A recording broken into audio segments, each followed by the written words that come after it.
Hello, welcome to Channel X TV, sponsored by Volo. I'm delighted today to be joined by Tariq Wright, who I first met watching a TikTok live, produced live at the same time as watching it on TikTok. So welcome, Tariq. How are you? Good morning, Chris. I'm really good, thank you. And thanks for having me. I'm delighted to be here today. No, I'm really interested to find out more about how creators work with brands on TikTok. But first of all, tell us about yourself, Tarek. Um, how did you first start on TikTok? What made you open another account, and what were your first posts like?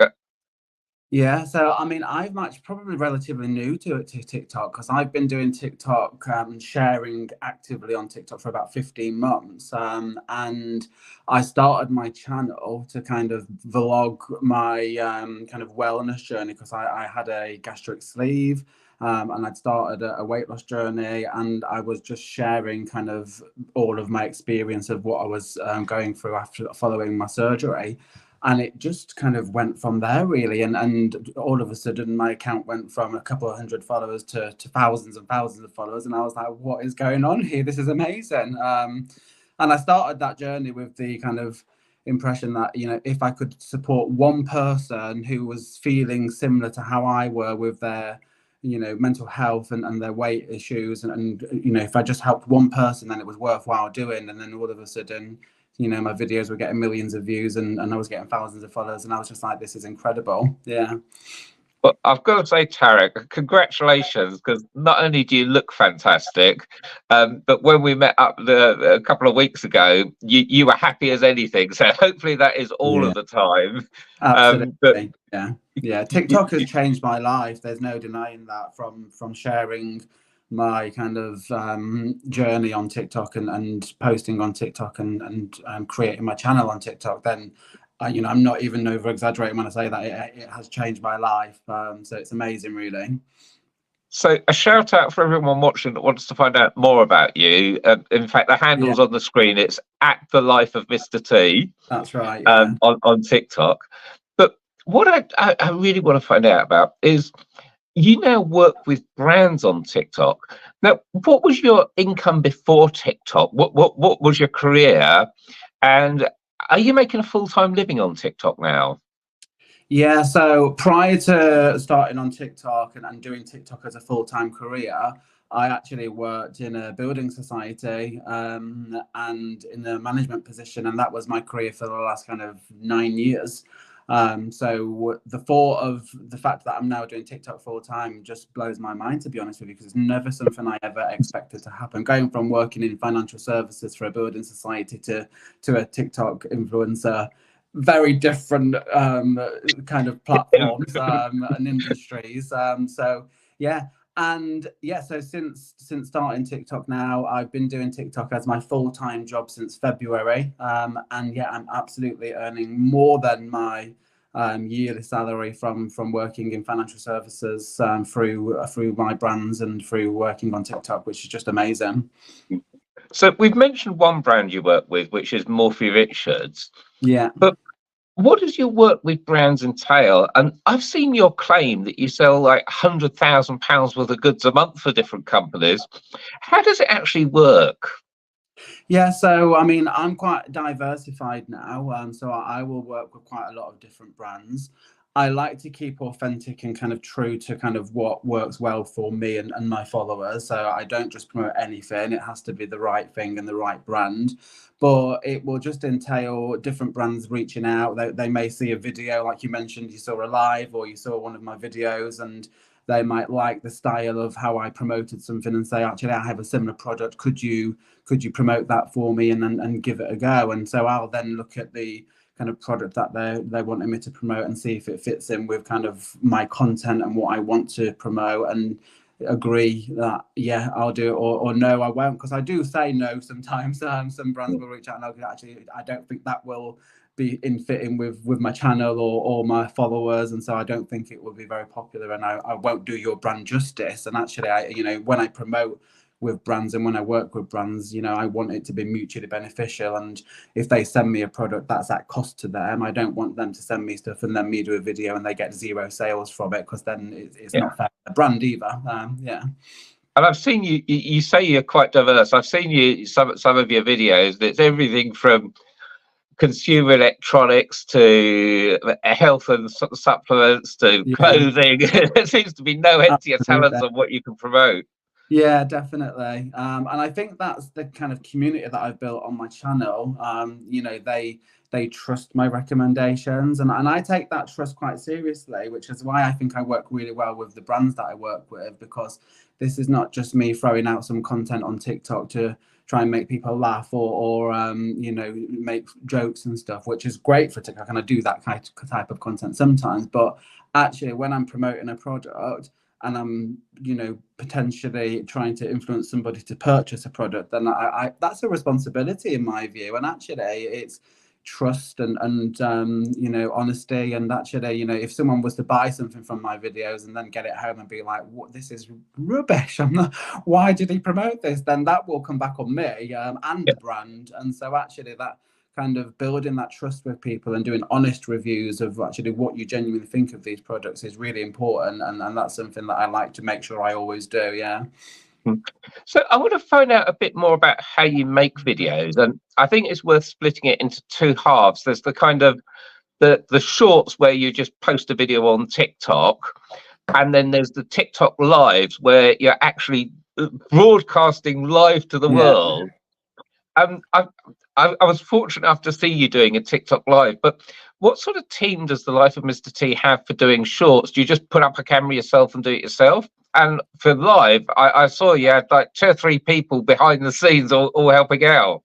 It's like a full-on operation, yeah. So I'm really fortunate that my other half is really a fantastic supporter of me, and so he does a lot of stuff in the background for me to kind of research deals and look at the best vouchers that might be available, and kind of analyzes all of the data, and then, you know, will then say to me, right, it's worthwhile doing these products, they're going to be the best value and the best ratings, and so pop some videos on those, and then he'll kind of feed me the information and I'll jump in front of a camera and film some content. And same with live streams. You know, it could almost be like a TV channel where you know, I have my lights on, and I like to look professional, and it needs to look right, and you know, people Yeah, need to be able to I see think of it clearly. for those that aren't familiar with the live, I think of it as like the kind of QVC TV shopping Yeah, channels on the TV. Except this is absolutely.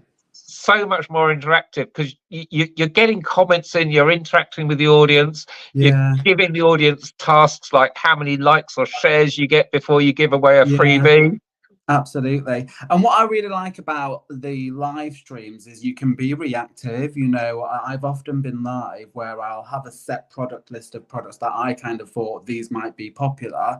You may then, like you say, get someone interacting in the live going, "Oh, do you know, I really want, like, you know, those hotel pillows. Like, have you ever seen those pillows before?" And I'm like, "Actually, let me find some because they may be some good deals." And then I can instantly go onto the showcase in TikTok and find some good quality pillows and be like, "I've just found some. Look, I've just added them in." And you can, you know, give people kind of real-time shopping experiences, which is just amazing, really. And I guess this is where your partner and the team comes in. Yeah, They can actually be them displaying them live on the screen for you absolutely. Yeah, yeah. And while they you're still in the talking. comments, and yeah, and they can, you know, make sure you don't miss anything, because it gets quite busy on the lives and the comments move really quickly, so they can pin stuff for you and make sure you're seeing all of the comments and not missing anybody, and then, yeah, adding stuff if we need to. And you get lots of great data from going live on TikTok, where you can see, you know, how many people are clicking what items and what's popular and what's not, so you can organize stuff. And all of the people in the background when I'm live, normally my hubby is doing all of that for me while I'm, you know, doing my stuff live presenting. Yeah. So you're the face of the Life of Mr. T, but there's a team behind you. Yeah, So absolutely. I want to start digging into how it actually works, though. What should brands be aware of when they're looking for creators, both from a point of view of like yourself with your team, you can see how great your team is by how well they present you, Yeah. but also on the financial side, is it an affiliate scheme? Is it a one-off fee? What should brands be considering? And at what stage in a brand's journey should they be coming to you with a brand new to market product, or do you prefer well-established products from an established brands and maybe other creators do the brand new? Yeah. How do they go about picking a creator? How do they go about picking the right financial incentive to make you want to do it, but also that works for them?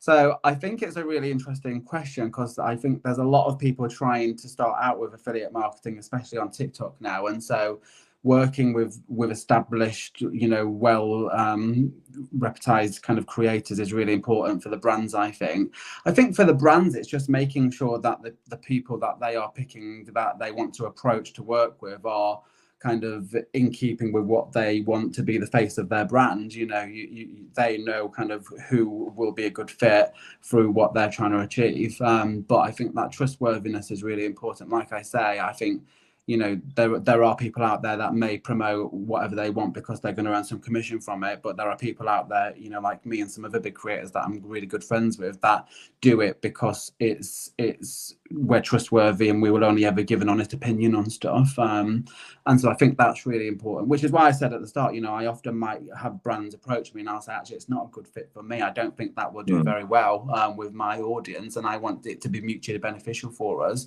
There might be people out there that just want to get as much free stuff as they want to from brands, and actually there's a cost to brands for sending out those samples. It's not that's lost money for them to trust us to promote their products well. So I think it's just looking at all stuff like that, and then looking at the data to back up in the background. When brands reach out to me, then I say, you can trust me with your brand. Look at my analytics. I can send you my data and you can see how successful I'm doing, so that that if you are going to, at cost to you, send me something to promote, then it's going to be beneficial for you. But I think it's really important, that authenticity. And what I really love is when someone points out the bad points of a product as well as the good points. Oh, perhaps bad points is the wrong thing. Maybe I should be saying the limitations of the product. Like I saw you promoting a cordless iron, and you said I think it was good for 20 or 25 minutes, and you specifically said on full power and steam. But you know what, if I've got a massive bundle of ironing that's going to take me 3 hours to do, that's a bit of a limitation. But it's good to know what those limitations are on the products. And I might decide, actually, that's no good for me. Or I might decide, you know what, I only ever iron 2 shirts at a time. Who cares how long it lasts? Yeah, absolutely. And that's it. And I think that's what, when I'm promoting stuff, that's things I have to take into consideration as well, because what I think is really good might not be really good for somebody else. And so if it's something that might not work for me, I may be promoting something saying, actually, that's not my favorite thing about this because of X, Y, and Z. But if that fits in with your lifestyle, then it will work really well for you. And it's pointing those things out so that people can kind of visualize how it's going to work for them if they was to get it home.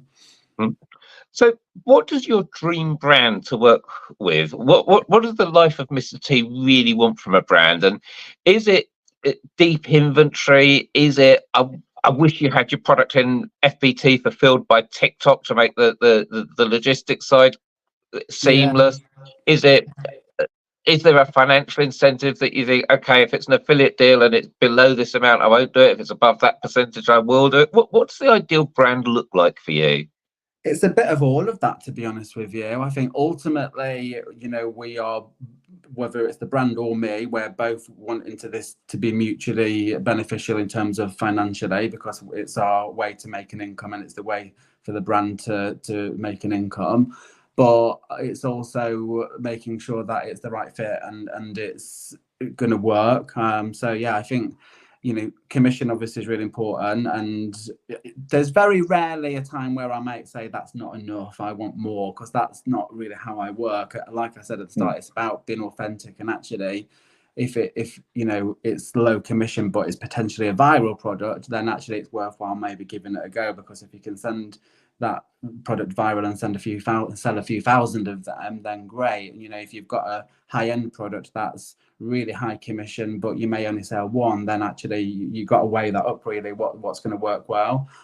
So yeah, it's just weighing all of that up with the brand and what they're looking to achieve from it, so it's kind of mutually beneficial. Amazing. Tariq, I want to thank you so much for your time. But before I let you go, there is one other thing I want to give a shout out to that was massively impressive to me. And that is at the Morphy Richards TikTok live I was watching you on, you actually broadcast on two TikTok accounts. You broadcast on the Life We of Mr. did. T and the Morphy Richards channel, Yeah, both at the same time, and I talking to one know. camera, then talking to the other. So yeah, it was amazing really, because that was also the first ever Morphy Richards live. So we kind of made history at that event. And I think it was also the first ever broadcast from exclusive housewares as well. No other brand had done that. So it was quite amazing to be part of that. And it was incredibly successful for both of us. And like you said, to do it from both accounts as well worked really well. And it was super exciting. Yeah. I've never seen anyone broadcast on two accounts at once before. So Yeah. if you're a brand out there and you like the idea of exposure on the Life of Mr. T and having the TikTok live on your own channel as well, then Absolutely. you know where to get in touch. And in It fact, worked out.